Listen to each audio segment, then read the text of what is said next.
ಹಾಲು ತುಪ್ಪ ತಿನ್ನಲಿಲ್ಲ ಅಂದರೆ ದೇಹ ಹೇಗೆ ಬೆಳೆಸೋದು? ಅರೆ, ದೇಹ ಬೆಳಿಲಿ ಬಿಡಲಿ, ಹಾಗಂತ ಹತ್ಯೆ ಮಾಡಬಹುದೇನಪ್ಪ?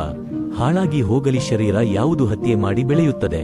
ಇದೇನು, ರೊಟ್ಟಿಯ ಮೇಲೆ ತುಪ್ಪ ಸವರಿಲ್ಲ ಎಂದರೆ ಗಂಟಲೊಳಗೆ ಇಳಿಯುವುದಿಲ್ಲ, ನಾವು ಕೈ ಹಾಕಿ ಗಂಟಲೊಳಗೆ ಇಳಿಸಲಿಲ್ಲ?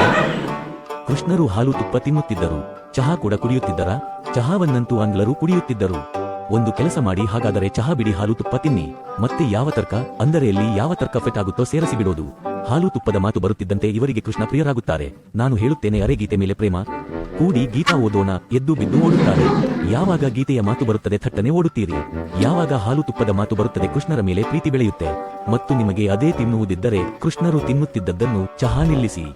ಚಹಾ ಎಷ್ಟು ಒಳ್ಳೆಯದಾಗಿದೆ. ಚಹಾ ಅವರೇ ಕೊಟ್ಟ ವಸ್ತು. ಹಾಗಾಗಿ ನೀವು ಸ್ವಾತಂತ್ರ್ಯಕ್ಕೆ ಹೊಸ ಅರ್ಥ ನೀಡಿ. ನಿಮಗೆ ನಾನು ಏನು ಹೇಳುತ್ತೇನೆಂದು ತಿಳಿತು.